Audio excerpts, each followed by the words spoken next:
Hey guys, Cool Blind Way back. I'm Rick. Eric. And this is the spoiler review for It Chapter 2. So if you have not seen the movie or you care about spoilers, don't watch this one, watch our non-spoiler one first. Yes. So with that out of the way, let's get into the movie. So it bounces back and forth. It mainly stays with the adults. Yes. But we see some things that we saw before with the kids, and we see some new things with the kids as well. Now, just going right off of that, like, there was a part of me that was like, did they film this kid stuff while they were filming the first movie? Because it looks really close. But then there was a couple of shots where I noticed a little bit of CG-ness on some faces and some bodies. Like, oh, okay, wow. Because I probably didn't notice that until like halfway through the movie, and we'd already seen a lot of kid stuff. So I was very impressed just with that. You know, the hidden visual effects are always the most impressive to me. Definitely. It's whenever you see like a visual effects reel and they say, oh yeah, we did all this. And you're like, oh, I didn't even notice. I always love the magic with that. So that was definitely something that, spoiler-wise, like, we do see those kids, and there's some CG-ness, but they did a really good job with it, except for like a couple of shots. But I'm not, who am I to say that it sucked? And incredible casting across the board for the adults. Yeah. Just incredible. Exactly. Oh, man, what's Richie's name? What's the guy's name? Bill Hader? Bill Hader. Okay, let's cut that and go back into it. Bill Hader, for me especially, stood out, like, among, like, I like the kids in the first movie, and I had like my favorites and stuff. Sure. But Bill Hader, like, he reminded me of the kid. Who it's weird because I know Bill Hader slightly, like, okay, but I really know not Finn Jones, whatever that kid's name is, from Stranger Things and stuff like that. So it was cool, like, being like, yeah, I guess I could kind of see that being the same character. And that was shocking. And then Bill blew me away. Bill was crazy. Just the way, like, he went into his stutter the longer he was in Derry. Yeah. Just some of his scenes, like when he couldn't save the kid in the maze of mirrors and everything, just his performance in this movie absolutely blew me away. Yeah, I mean, in a movie that has casted so well in terms of appearance, I think that he is the least, like, believable in terms of, like, from kid to adult, but his performance is so good, especially the Hi-Ho Silver scene when he's on his bike. Yeah. Like, that was so, like, that was so great. I love that moment. So uplifting in a movie full of just down. There's a lot of downs in this. So, yeah, I mean, basically with this movie, it's been, 27 years? Yep. So Pennywise, as we come to learn, this cosmic being, this cosmic Lovecraftian horror. Yeah, a glamour, I think he's called. My jam. Yeah. Well, how'd you feel about all that stuff? Because have you read the book? I had seen the old miniseries. Gotcha, Tim Curry. I have not read the book. Okay. Yeah. So this idea that this monster is from space, and I always like the idea that obviously he eats humans. And he uses fear to salt the meat, which is kind of a good excuse to have him just do some stuff that, like, but he shouldn't waste his time, But it still makes for an interesting sequence. And the guy that plays him, I mean, if you liked him in the first movie, he's just as good in this one. Yep. A couple scenes. I mean, the Mrs. Kirsch scene was especially disturbing for me, even though it was featured very heavily in the trailer. It still got me. But the scariest moment of the entire movie for me is whenever we know that she's Pennywise, and she's speaking as Pennywise now, and you know that she's in there, and the footsteps coming at you, but you can't see it, is for a while, for like 10 steps. That was, and then when she come out, obviously it's scary, and she's long and naked, Yeah. But for me, it was the how loud the footsteps were, and you couldn't see. Like, I was sitting there like, oh my God, I'm actually legitimately scared here, The one for me, I don't know if it was the scariest, but it was the one that got me the most, was Under the Bleachers with the girl that had... that was tough, yeah. The birthmark, just like luring her in and connecting with her, and then just, wah! It was really tough. Oh, my heart. Like, yeah, I mean, knowing what I know about this glamour, Pennywise, like, I don't even know if he gave her enough time to be properly scared before he attacked and ate her, know? But yeah, that was tough to watch, and very similar feeling to the Georgie scene from the first movie. Sure. Yeah, there was a lot of tough stuff to watch. I mean, we know that Pennywise goes into hibernation and comes out of hibernation through these evil acts. So the first act of the movie, an attack on a homosexual couple. I mean, it's really disturbing, and you can be like, yeah, that would wake him up, there's something about the way they do Pennywise's bites that is really, really disturbing. Very effective, though. Like, I don't remember that from the first movie that much, you know? Yeah, I don't remember that either. The first thing. He's got like these sharp teeth, but he never really used them too much. Yeah. But in this one, all the time. Yeah. He's always eating out hard. Yeah.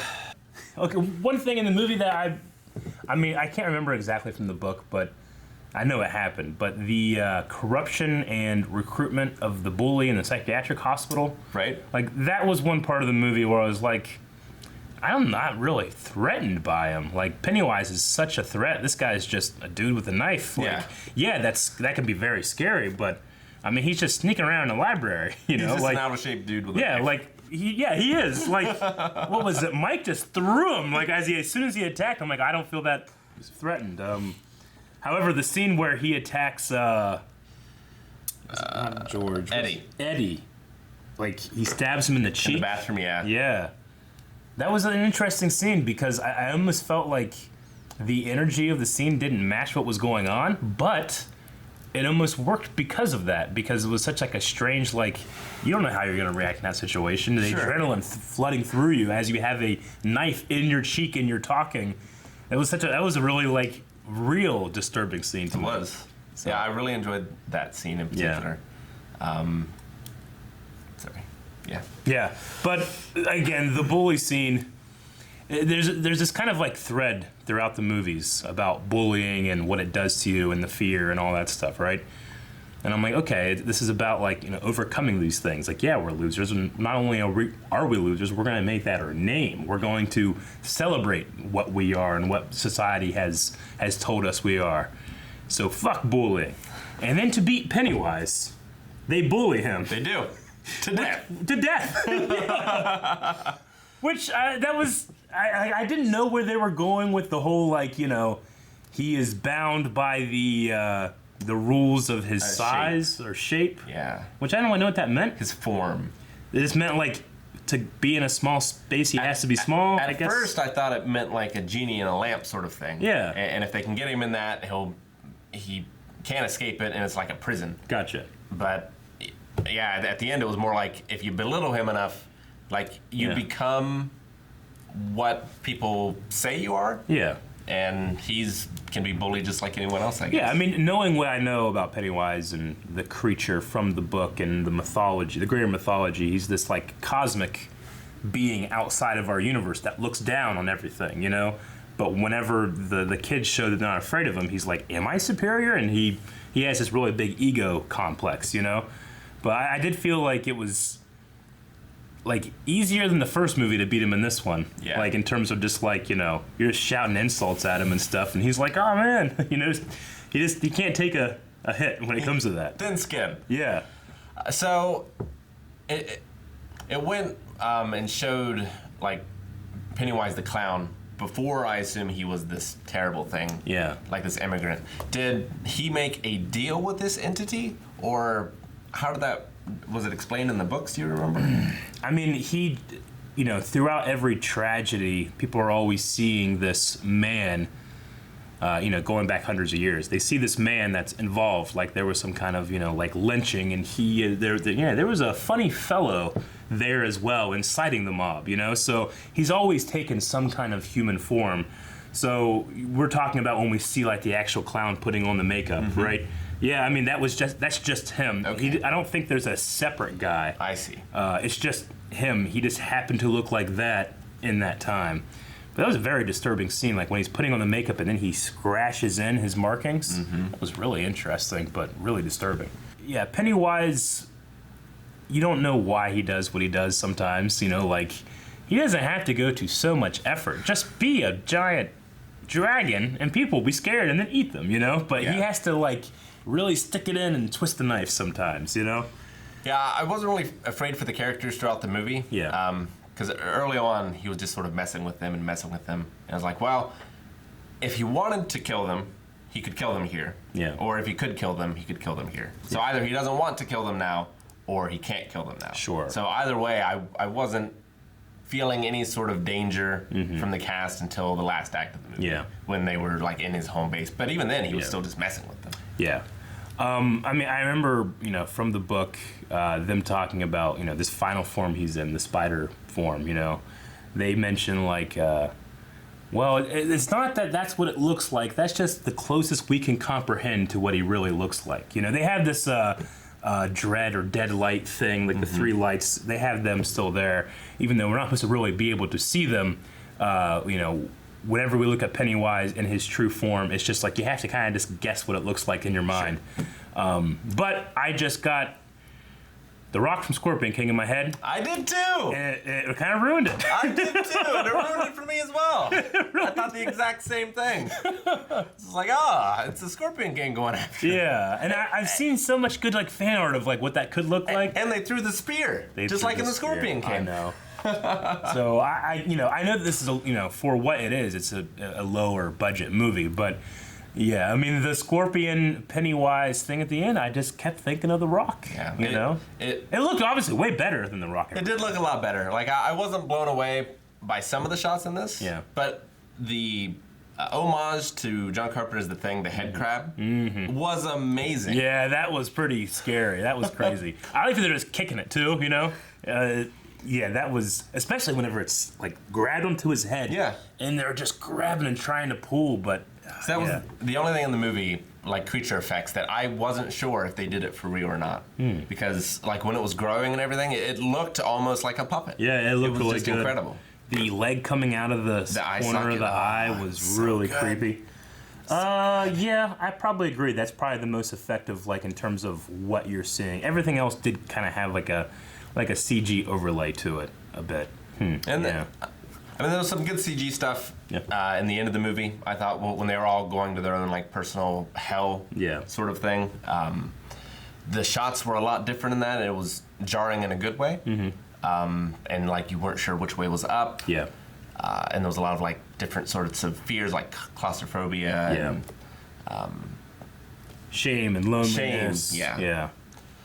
I thought all that was handled really well. Yeah, I mean, I don't have any real big like complaints about the movie. I mean, my only thing is like, the only thing I would do to make it better, and what the fuck do I know, is I would cut this a little bit to shorten it up a little bit, and I think that would just kind of make things come together. I know that like, like the Paul Bunyan scene, like that's from the book. People that saw the statue last movie are like, God damn it, why didn't it come alive, But when it came alive here, I was like, I mean, this is interesting, but you might not have needed this part, Sure. And again, the bully scene and the zombie driving him around, like that kind of thing. I was thinking, like, wait, so what is Pennywise doing? Is he the zombie? Is Pennywise actually driving? Is that car real? I look in my head, I'm making all these things, but again, Pennywise is just salting the meat, so he's just having a good time cooking. Is pretty much what he's doing. He enjoys his job. He does. What did you think of this idea that the writer in the story who creates bad endings? Like it kind of like went throughout the book, or throughout the movie, and then they have Stephen King, who is a lot of people say like, I like your books, but I don't like the endings. Sure. Does the same thing, and the Stephen King has like a very Stan Lee moment in this. He does. I thought it was really funny and clever, and it's sort of an interesting thing to do as a writer, because you're giving yourself an out if people don't like the ending in this movie. Yeah, exactly. It does kind of feel that way. Like because I don't remember that from the original story, and I was just thinking like, okay, what are they gonna set up here? Like, is this ending gonna be so fucking crazy that we're not gonna understand, and we just gotta be like, ending, so I'm not good at it, So yeah, I agree. That was strange, but I kind of funny. thought that there wasn't gonna be an ending, and there was gonna be like a part 3. Yeah. Or something. Oh yeah. But yeah, I thought it was clever. My favorite line of the movie was in that Stephen King scene when he's like, this bike defeated the devil. Yeah. I really like that. Can outrun the devil. Can outrun the devil, Yeah. Exactly. That's a great line. Yeah. Loved his performance in this. Yeah, I was, I probably read this book 15 years ago, so I can't remember all the details, but there's a couple scenes like the diner scene, and then all these things started happening in the fortune cookies and stuff like that. Sure. That I was thinking All like, the creatures coming out. And I was like, I was kind of thinking like, all right, what's he doing here? He just like, it's like a welcome party, I guess. Like how omnipresent is Pennywise, there was a couple questions I had with that where I was feeling like I don't know if I'm loving this movie right now. But I think from that point on, when we started like kind of going over what these characters were feeling when they were kids versus feeling now, I started to really turn around after that scene. Mm-hmm. Now we got, obviously we got some history here with Pennywise. The fact that he crash landed. Yep. I was a little confused because I thought like, wait, did he crash land in Native American times? But then they said millions of years. Yeah, I was thrown by that as well. So I suppose it's just a matter of Native Americans got high, saw this vision of this thing crashing, and then put it on their little box. I guess. Yeah, because if he had been there millions of years before, like maybe he didn't awaken until the Native Americans came and did some evil act or something. But then, how would they have seen the crash? Like, did he show them that somehow? Like, were they just on like peyote or something? I don't know. But I was a little confused by that because I was thinking like, oh, okay, so he crashed then. But there's actually, I wanted to ask you, like, when he was going through his like right when he's almost dead and he's like shape-shifting and he can't control it. He's doing the T-1000 thing. Yeah. Did he turn into like a Native American at one point? Yeah. I thought that was interesting. It makes you think like, oh man, like obviously the balloons and stuff like that or the clown wasn't a part of whenever he would terrorize them. So it was kind of cool like seeing the like skinwalker look to him there. I kind of wish it had been like the Native American ritual that defeated him instead of the bullying, personally. Yeah. But I can see why also that maybe wouldn't work, because if it had worked, then why is he still around? So I don't know. Yeah, the last time, well, it was weird. I guess the last time it was supposed to be that the Native Americans actually, they died doing it, right? Mm-hmm. And that was the thing that Mike didn't say. He said like, hey, we just got to do this totem thing and then say these words. And we do it. But he didn't say you're going to die if you do it. And he said they failed because they didn't truly believe. Yeah. Which, like, there was a part of me being like, what does the redhead girl say about this, though? Because she knows how we die. Like, did we die doing this? And I was, like, going through all these things in my head, and they kind of just dropped it and bullied him and ripped out his heart.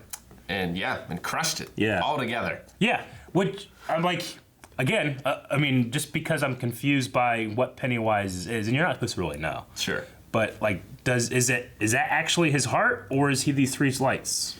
Yeah. Like, the three lights are supposed to be what he is, but we can't perceive them, though I see them right there, and his heart's over here. So I was a little like... And they see them as well. Yeah.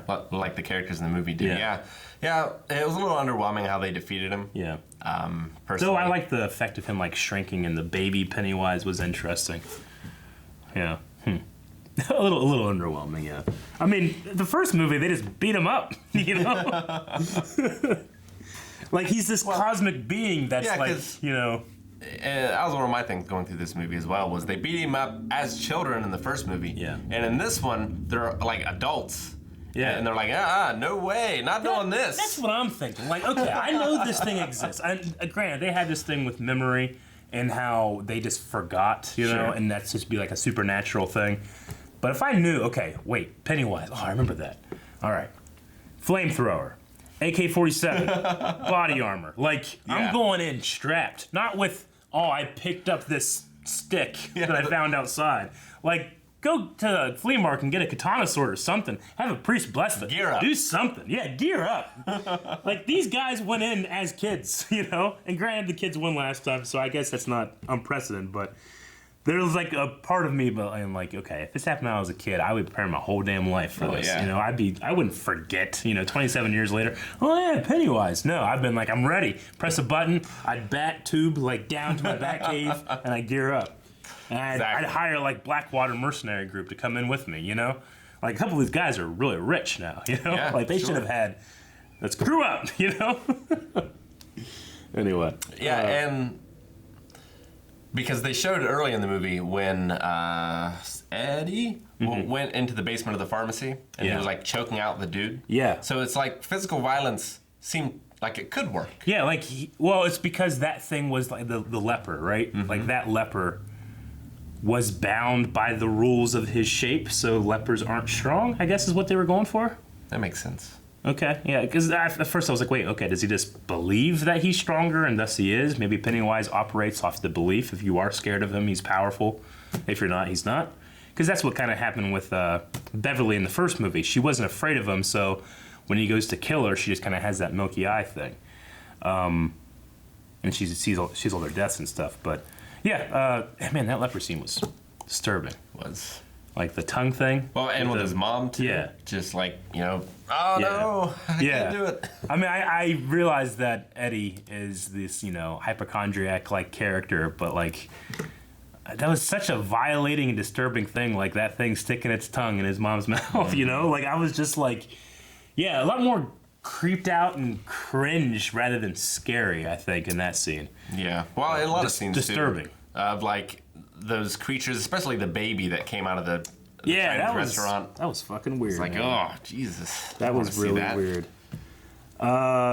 I'm looking at my notes here. I think a couple of times I just wrote casting is so good. Yeah. Especially really one scene, I think, was it Eddie, where it goes from his adult face to his child face, and it just does a morph. Yep. And you're like, yeah, he didn't change. That is him. Like, the producers of this movie discovered time travel and just went and got him from the future because it's so good. And Ben is also good, too. Like, the shape of the kid's eyes, I can see the fat kid there. Like, I see him. And it's two totally different people that are great actors. Like, that's the best achievement of this movie I think it has. Agreed. This scene we're talking about, the bully where he stabs him in the cheek. I just love that the first thing he went to is like, it's been 30 years and you haven't cut that fucking mullet. There's a lot of moments of levity in the movie where in another movie it would be like this horrifying strings just pounding you. Exactly. Where in this it just has that for a second, but then it completely deflates the balloon with a joke. Yeah. And it works too because Richie at the end when he's like, "Yippee-ki-yay, mother!" and then Pennywise is like, "I gotta get serious," and he shows him the light, like in the mouth and the teeth vibrating and turning. Like, I was like, the funniness of the Die Hard with the turn, like it really worked for the movie in those regards. But again, there's also things like a little dog. Oh yeah, where I'm thinking like, okay, he's a dog. But they keep saying, like, he's bound by his things. Like, I could beat the fuck out of this dog if I could. And then the dog's, like, just turns again, It's like, God damn it, should have just went after the dog. Yeah, he's bound by his shape, but he's a shapeshifter. Yeah. I don't know what that means. I don't know. You know? It's tough. Yeah. Which, you're not supposed to know what it means. Yeah. Like, we're asking these questions, and that's exactly what the storyteller wants you to ask. Because... they didn't even mention the, space turtle and all that stuff. Pennywise being this creature created or existing outside of our universe. He has he's the evil, whereas, the yin and the yang, and there's this giant space turtle that's his eternal enemy. And, in the book, there's these theories about how this actual entity, helped the kids form their bonds to defeat Pennywise. And I was thinking, I wasn't going to go into any of that shit. Are we going to see a space turtle? But we didn't see a space turtle. Yeah, it's so tough to do a Lovecraftian creature in film. Yeah. Like in books, you can leave it mysterious, but in film, you got to show the audience something, and you have to have the characters fight something. Exactly, you do. The scorpion spider look, I'm not really a fan of it necessarily. I thought it looked good, presentation wise it looked good, and I think you have to have Bill Skarsgård's face on there for people to be like, oh yeah, that's him, that's Pennywise. Sure. But I thought that having just the clown head with the spider body was kind of a detriment. Did you like the miniseries representation better? Yeah, I thought it was stop motion. Yeah, I kind of liked it. I mean, I've seen a lot of fan art of what that could look like, especially the turned head. And Pennywise's head is actually upside down, and the creature's mouth comes here, and it has new-set eyes and stuff. I always thought that was a really cool idea. I kind of liked the head design, at the very end there, where it was almost like a piranha plant. Sort of design. Yeah, whenever he's showing the light that was pretty cool. I guess in my head when I'm thinking of what's the most horrifying thing I could see? Because the idea in the book was that he's so terrible to look at, your mind can't even comprehend it. It just puts an image up there. It's like an angel. Yeah. And The Rock from Scorpion King isn't that. You know? Like, that's not my boggart. You know? The location of Derry, like, reminds me a lot of small towns around here. Very much so. So it feels like home in a weird way. Yeah, the story felt very close to home. Yeah. And I got attached to these characters, but also all the kids that were getting killed as well. Yeah. Like, I thought the House of Mirrors scene was pretty effective. Like, it was kind of silly that he kept running into the glass a little bit. I know, yeah. But, like, when it switched that up and he had to, like, squeeze through different places and, like, it would flip the perspective, and then I thought him on one side of the glass and Pennywise on the other, and, like, Pennywise just banging his head against the mirror was really scary and effective. Really scary, really effective. I mean, the idea that this happened to Georgie when he was a kid, and I'll never let it happen to someone else again. And it's literally happening right in front of you, and you can do nothing. I mean, James McAvoy is pounding on that glass, and you can tell, like, that's not sugar glass, that's not stunt glass, that's real glass, and he's really hitting himself against it.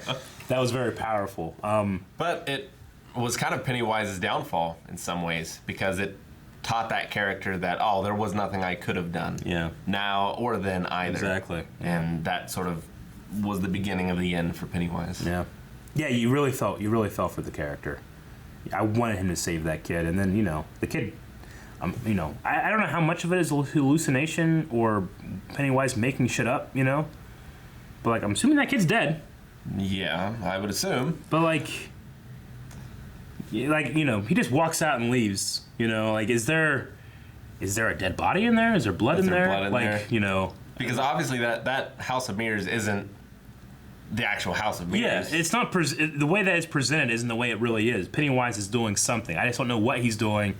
And, like, he was just like, well, damn, I'm gonna go kill this thing. This leaves. But, he just comes out and, like, no one's like, you seen that kid? Oh my God, So, like, yeah, it is one of those things where I'm like, almost, and I don't have to turn my brain off to enjoy it. It's just like, when I'm trying to think, like, well, what really happened versus what the character is seeing. And it doesn't help that sometimes he is just himself under the bleachers. Yeah. And he just tears someone's face off. But otherwise, he is Freddy Krueger in the dream world, and he completely controls reality. Yeah.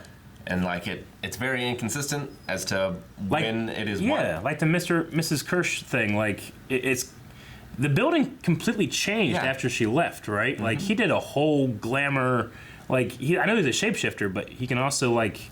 I guess he's just making her see. It's a hallucination. It's some kind of form of mind control, maybe. He's not actually making that happen. But, like, the kid in the mirrors, like...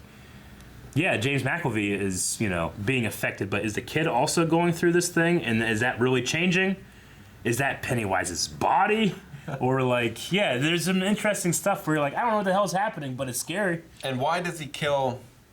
Like, he has them all on their last legs. Yeah. Like, he has the new kid, Ben, being buried alive. Yeah. And, like, he could kill them all at any moment at the end there. But he doesn't... But then he does kill Eddie. Yeah. And it's not like he's sapping his fear or anything. He just stabs him in the back. He has no idea what's coming. Yeah, he just stabs him. So, like, why doesn't he just kill them all? Like, if they are an actual threat, or he just feels he's so above them, I guess. I think that's what it's supposed to be. It's that he's so above and he just enjoys it tastes so good. He's having a cooking with blind wave moment where he's having fun and gets to eat something yummy, So I guess he killed Eddie to scare the others more than to get the satisfaction from Eddie himself. Yeah. But. And then just, all of that, like, I think you can find problems or holes in a lot of the, like, why does he do what he does? But what you don't find holes in my opinion, is how the characters are reacting to it. Really enjoyed, what's his name? The comedian? Richie. Probably Richie the most. Mm-hmm. I think his story about being in the closet is, like, the most convincing and subtle we've had in a movie in a long, long time, When you were a kid and you were in a hammock, I never would have stayed in a hammock with another boy for so long, even though they were, like, messing with each other. But then you kind of get this feeling, oh no, he really loved Eddie in a way that might have been more than just that. That kind of makes sense why they might have done that when he was a kid, And the detail that he put in his initial and the other, the E, you could tell that he had done that before. Mm-hmm. He was just making it clear. It's not that he added it once he realized. Like, he always had those feelings. Sure. Were very interesting. Yeah, I thought that was done really well. And, you know, I also liked that it wasn't like one of those things where, like, Eddie also realizes his feelings and they get together right before he dies, you know? Like, it was just something that was lost to him. But you can't even use the word lost because he never had it in the first place, you know? It was a really interesting, really subtle, really character-building moments I love in the movie. And like you said, with Bill, it's like the scene in the cellar with Georgie was so, like, I was just rooting for him so hard, and whenever he got the upper hand on this cosmic being, I'm so happy, you know? It was so great. So good. I was disappointed he didn't get together with Beverly, to be honest. Yeah, I mean... I felt more of a connection between them than I did between Ben and her.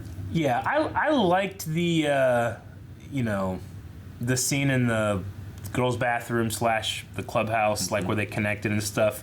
But I did get the kind of feeling like Ben didn't do too much in this movie. And just because he had a crush, she has to realize these things. I mean, granted, they see this idea that she's attracted to men that aren't good for her, you know? And then, oh, yeah, you had a guy that was good for you this entire time. He kept this page 27 years, you know? He kept the flame. Not that that's sweet and everything, but it's also just extremely unhealthy. And in my opinion, like, there's some problems there. Yeah. He might not be the guy for you if he did that for, you know. But I guess it's the idea of this young love that lasts for so long is more powerful than Pennywise, you know. I mean, that's a common trope, but like the way the movie treated it versus like how a psychologist in the real world might respond is very different. Well, that's the same with every romantic comedy out there, right? It's just, if they weren't so beautiful, it would be creepy. Yeah. But the guy that played Ben was pretty beautiful. When Pennywise was carving into his stomach, I was just too distracted by his abs. I know, right? Like, I was like, look at man, those abs. Pennywise has really good forearms to penetrate those abs, man. It's just chiseling stone. Like, you know, Pennywise is like, you know, they'll never love you, fat boy. No one will ever kiss you. And I'm like, dude, look! I'm more in shape than you are, you fucking clown. You should shame him. And, I mean, they did. They shamed him at the end. Yeah, he didn't need to say anything. He just should have went with his shirt up. I know. Towards them, just like Ben didn't really overcome any kind of like insecurity. He just got skinny, got good looking, got the chick. That's it, you know. Became an architect. Became an architect. Was very successful. Had a whole people, you know, on his little screen or whatever. I love the characters in the movie. I love the way they respond to things. I love. Oh my gosh, there was one scene where Richie, like, he gets so scared he just throws up. I know.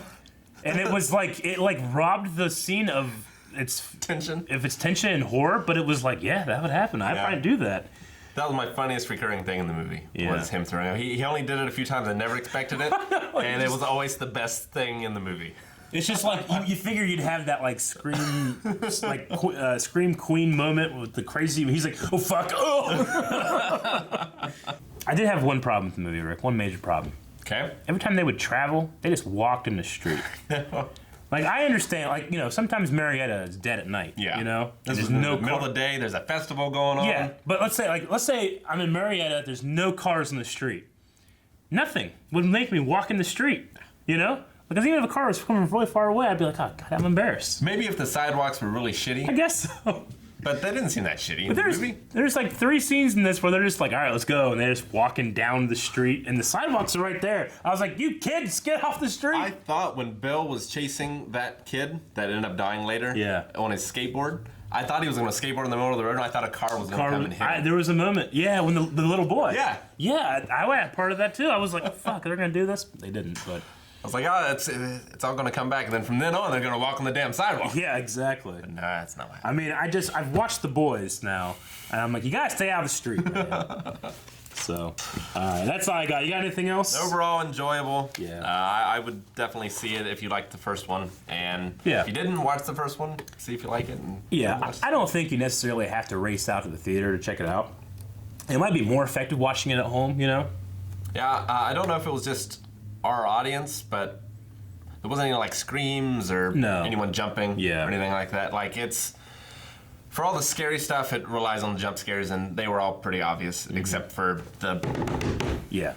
That part was pretty great. But there are some pretty good effects. I love the head crab effect. Yeah. It's the best effect in horror I can think of in quite some time. Yeah. So agreed. And I mean, we didn't even mention at all Bill Skarsgård. Just it's you only have to say how good he is. Like the way he can just control his face to the point where I'm like, I don't even know what is a CG effect or what isn't, because I'm like, oh no, yeah, he's doing that. That's a CG effect. And then you actually see him on camera, no makeup. Oh, he does that.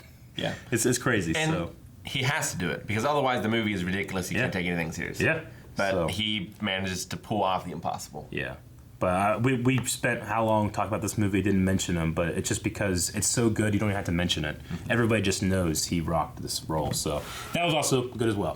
All right, so that was our feelings about It Chapter 2 and what I felt was a good ending to the story, despite what Stephen King says.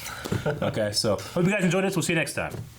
Thank you guys so much for watching the spoiler review of It Chapter 2. If you liked it, stick around by subscribing so you never miss a video. We have all kind of other reviews coming up, as well as movie commentaries and reactions that you can vote for at patreon.com/blindwave or watch right here on YouTube. Yep. We love movies, TV, video games. We hope you do too. Stick around.